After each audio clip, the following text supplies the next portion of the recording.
Assalamualaikum warahmatullahi wabarakatuh. Kami dari kelompok Waalaikumsalam. 1, saya Nihaya Atia dan rekan saya Milawati mau mempresentasikan tentang definisi ilmu pengetahuan dan ilmu pengetahuan. Pengertian ilmu.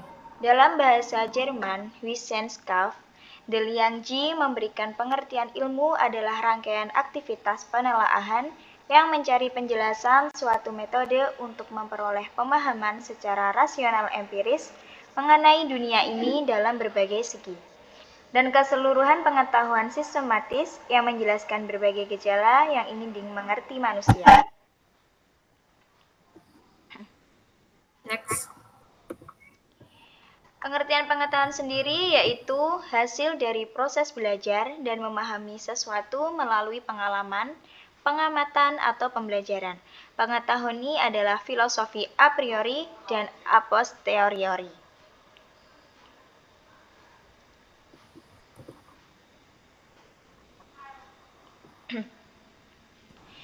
John Hospers dalam bukunya An Introduction to Philosophical Analysis mengemukakan ada 6 alat untuk memperoleh pengetahuan, yaitu yang pertama pengalaman indera, yang kedua nalar, yang ketiga ada otoritas, lalu ada intuisi, wahyu, dan keyakinan. Untuk pengertian pengalaman indera, yaitu kita belajar sesuatu dari apa yang kita lihat, dengar, raba, cium, dan rasakan. Misalnya kita tahu api itu panas karena kita menyentuhnya atau merasakan panasnya dari dekat.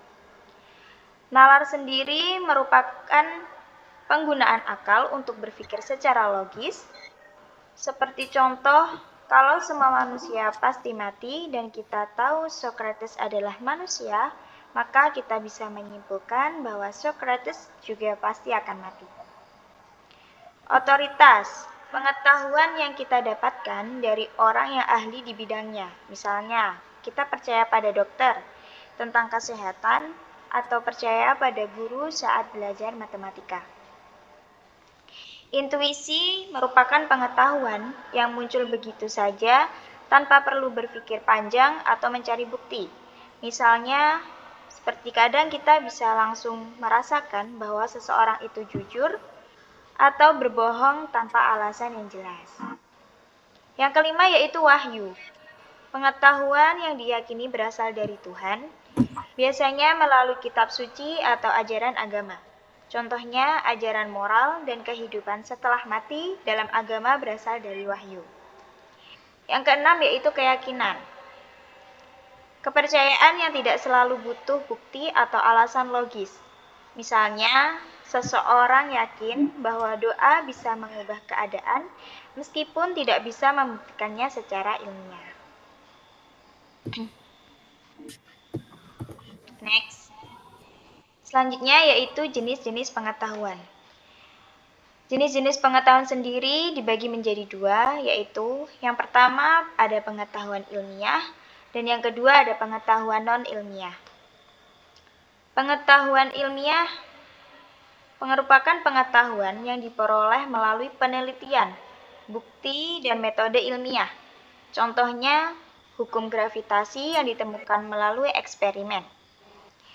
Pengetahuan non-ilmiah merupakan pengetahuan yang tidak selalu berdasarkan penelitian atau bukti ilmiah, tetapi tetap digunakan dalam kehidupan sehari-hari, seperti keyakinan, mitos, atau intuisi.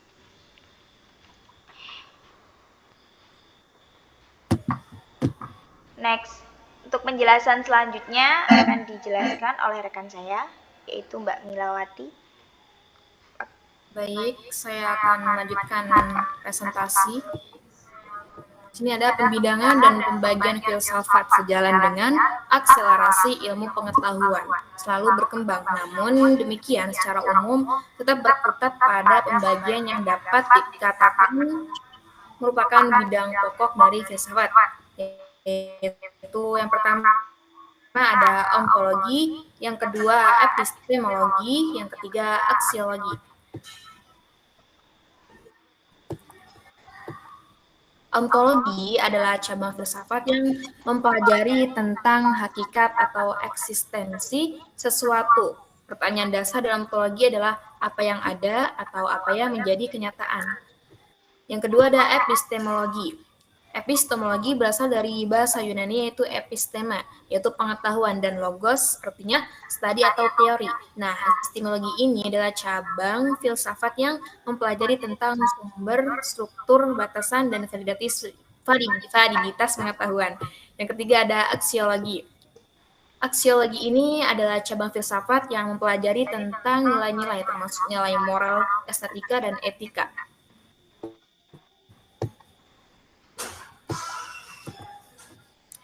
Lanjut, yaitu ada karakteristik filsafat. Karakteristik dasar filsafat oleh Jan Hendrik Rapart diungkapkan setidaknya ada 5 hal, yaitu berpikir, yang pertama berpikir radikal, yang kedua mencari asas, yang ketiga memburu kebenaran, yang keempat mencari kejelasan, yang kelima berpikir rasional. Yang pertama itu berpikir radikal. Berpikir radikal berarti berpikir dengan cara yang dalam, apa yang sudah ada atau yang sudah diterima umum. Filsafat ini juga mendorong individu untuk mempertanyakan segala sesuatu secara mendasar dan kritis. Yang kedua adalah mencari asas. Filsafat ini berfokus pada pencarian asas atau prinsip-prinsip dasar yang mendasari segala sesuatu. Dalam filsafat, kita berusaha untuk menemukan fondasi yang paling fundamental dari pengetahuan, moralitas, eksistensi, atau bahkan alam semesta itu sendiri. Yang ketiga itu ada memburu kebenaran. Salah satu karakteristik utama filsafat adalah keinginan untuk mencari kebenaran yang lebih dalam dan lebih universal. Filsafat berupaya mengungkapkan apa yang benar dengan cara menguji teori-teori, ide-ide, dan pandangan dunia yang ada. Yang keempat, mencari kejelasan. Filsafat ini juga berfokus pada pencarian kejelasan dalam pemikiran. Filsuf berusaha menjelaskan konsep-konsep yang rumit dan ambigu serta mengklarifikasi makna-makna yang sering kali kabur atau dipahami dengan cara yang berbeda oleh berbagai orang. Yang kelima, berpikir rasional. Filsafat ini menekankan pentingnya berpikir secara rasional, yaitu menggunakan akal sehat, logika, dan argumentasi yang jelas untuk mencapai kesimpulan. Dalam filsafat ini, setiap klaim atau pendapat harus didasarkan pada argumen yang rasional yang dapat dipertanggungjawabkan.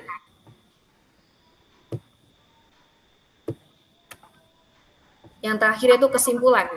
Nah, berdasarkan pembahasan tersebut dapat disimpulkan bahwasanya filsafat ilmu pengetahuan berusaha memperoleh pemahaman tentang ilmu pengetahuan secara jelas, benar, dan lengkap, serta mendasar untuk dapat menemukan kerangka pokok serta unsur-unsur hakiki yang kiranya menjadi ciri khas dari ilmu pengetahuan yang sebenarnya, sehingga dapat kita tentukan identitas ilmu pengetahuan dengan benar, serta dapat menentukan mana yang termasuk ilmu pengetahuan dan mana yang tidak termasuk dalam lingkup ilmu pengetahuan. Baik, saya kembalikan kepada Mbak Niha. Baik, itu tadi presentasi dari kami. Bila ada kurang lebihnya, mohon maaf. Wassalamualaikum warahmatullahi wabarakatuh.